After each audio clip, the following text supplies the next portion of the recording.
हम अपने गलतियों को नहीं मानते। अगर आप अपने गलतियों को नहीं मानोगे तो सीखोगे भी नहीं। कोई भी टीचर आपको सिखा नहीं सकता, कोई भी गुरु आपको ज्ञान नहीं दे सकता। जैसे आप स्वीकार नहीं करोगे कि आप क जो है गलत लिख रहे हो, पहले आपको स्वीकार करना पड़ेगा कि आप क गलत लिख रहे हो, तभी आप उसको सुधार करने का प्रयास करोगे। हम अपनी गलतियों को नहीं मानते और उसका परिणाम क्या?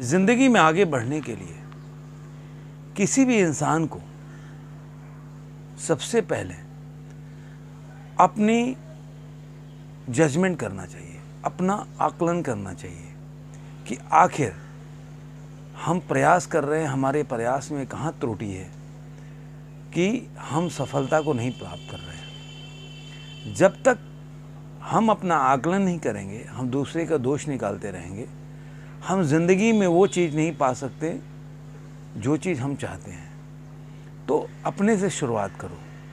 हम जब तक ये मानते रहेंगे कि अरे हम तो सही हैं, हमारा निर्णय सही है और हम जो कर रहे हैं सही दिशा में कर रहे हैं, तो आप वो चीज़ नहीं प्राप्त कर सकते जो चीज़ आप चाहते हैं। आपको आकलन करना बहुत ज़रूरी है, अपने अंदर झांकना बहुत ज़रूरी है, अपने प्रयासों का विवेचना करना बहुत ज़रूरी है।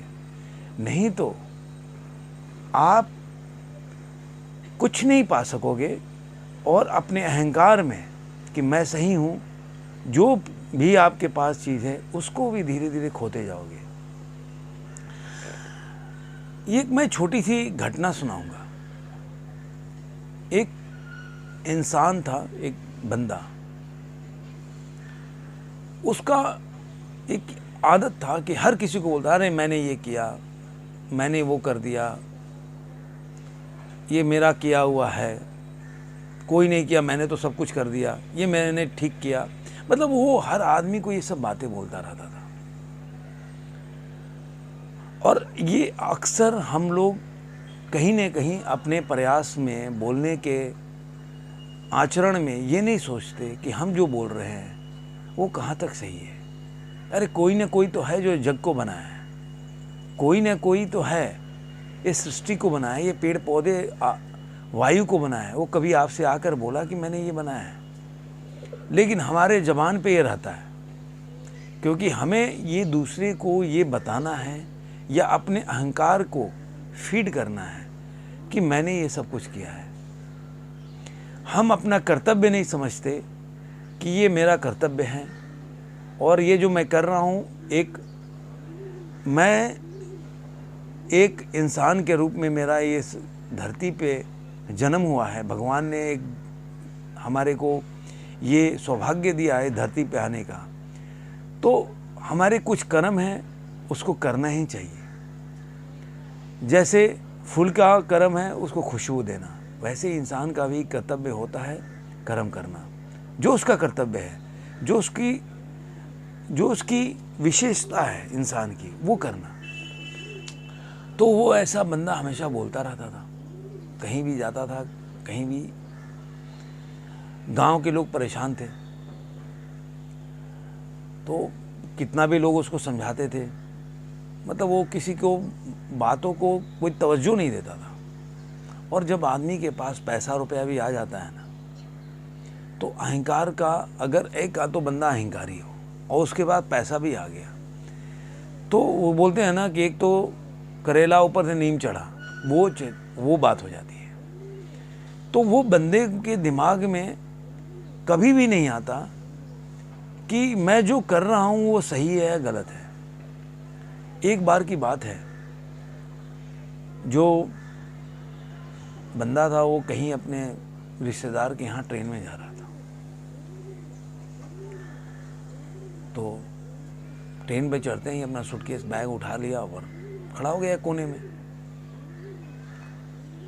तो कोई भी बोले अरे आप इसको रख के आप बैठ जाओ, तो आदतन अरे नहीं मेरा सामान है, मैं अपना सामान खुद उठाता हूँ, मैं किसी पे बोझा नहीं बनता। आदतन वो हमेशा ये जिस तरह से लोगों से बोलता था वैसे ही वो व्यवहार करने लगा। उसी ट्रेन में एक महात्मा जी सफ़र कर रहे थे। वो वहाँ कोने में बैठ के इस घटना को देखते रहे। जब काफ़ी टाइम हो गया ये लोगों से वाद विवाद में कि जो भी आया तो बोलता कि अरे भाई साहब आप एक जगह पकड़ के बैठ जाओ। तो महात्मा जी आके बोले कि एक बताओ कि ये सामान का जो भार है वो किसने उठाया? तो कह रहा मैंने उठाया क्योंकि मेरा सामान है। लेकिन तुम्हारा भार किसने उठाया?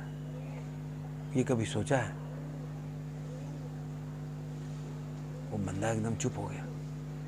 तुम्हारे भार का और सामान के भार का वहन भी ये ट्रेन कर रही है और ट्रेन का वहन ये धरती कर रही है। ये सब जुड़े हुए हैं। तो इस मुगालते में मत रहो कि जो तुम कर रहे हो वो सब सही है, जो तुम्हारा निर्णय है, कथन है, वो सब सही है। हर आदमी, इंसान एक दूसरे के सहारे से बना होता है। किसी से सहारा हेल्प लेना गलत नहीं है। और एक तो आप सहारा कोई आपको मदद करने की कोशिश कर रहा है, आप उसको धुतकार भी रहे हो, आप समझने की प्रयास नहीं कर रहे हो कि आप जाने अनजाने इस सृष्टि का मदद ले रहे हो या नहीं ले रहे हो। ये छोटी सी घटना है जो हमें समझाती है कि हम अहंकारवश अपने जो इर्द गिर्द चीज़ें होती हैं, जो समाज में घटनाएं घट रही होती हैं, हम उस पर ध्यान नहीं देते कि हम भी इस समाज के एक पार्ट हैं, एक अंश हैं, एक अंग हैं। हमें भी अपना कर्तव्य बनता है करने के लिए, लेकिन उस कर्तव्य को अहंकार समझ के नहीं करना चाहिए। उस कर्तव्य को अगर हम कर्तव्य समझ कर करें तो उसका प्रभाव और उसका समाज में विवेचना अलग ही होगा। मैं उम्मीद करता हूं कि ये वीडियो आपको पसंद आया होगा। आप अपने कर्मों में ये सुधार लाएंगे और प्रयास करेंगे कि आप जब भी ये सोचते हैं कि मैंने ये किया, तो आप सोचिए कि आपको किसने पैदा किया, आपको इस जगह पे पहुंचाने में किस व्यक्ति का हाथ है। आपने प्रयास तो किया, लेकिन प्रयास के बाद सफलता, रिजल्ट कैसे आपको मिल गया, ये कभी आप सोचिए कि इस रिजल्ट के पीछे किसका हाथ है। आपका प्रयास कर सकते हो, रिजल्ट नहीं हासिल कर सकते, तो जो रिजल्ट देता है वो कौन देता है, ये ज़रूर आप सुने, ध्यान रखें और अपने परिवार के साथ अपने घर में सुरक्षित रखें। मेरे वीडियो को लाइक करें, अपने दोस्तों के साथ शेयर करें, वीडियो को आगे बढ़ाने में, मेरे चैनल को आगे बढ़ाने में आप लोग मदद करें, जिससे कि मैं एक तुच्छ ज्ञान अगर मेरा जो भी है समाज में दे के अगर किसी को मदद हो सके तो कर सकूं। जहाँ से जितना लोगों के पास ये जा सके मेरा वीडियो, उतने लोगों को कुछ भी मदद मिले तो उसके लिए मैं आभारी रहूँगा। इसलिए अपने दोस्तों के साथ शेयर करें। कमेंट बॉक्स में अपने विचार व्यक्त कर सकते हैं, आपको अब मेरा वीडियो कैसा लगता है, और बेल आइकन दबाना ना भूलें, जिससे कि मेरे वीडियो का नोटिफिकेशन आपको मिल जाए और मेरे वीडियो का लाभ उठा सकें। धन्यवाद दोस्तों, मिलते हैं किसी और वीडियो में किसी नए विचार के साथ। नमस्कार।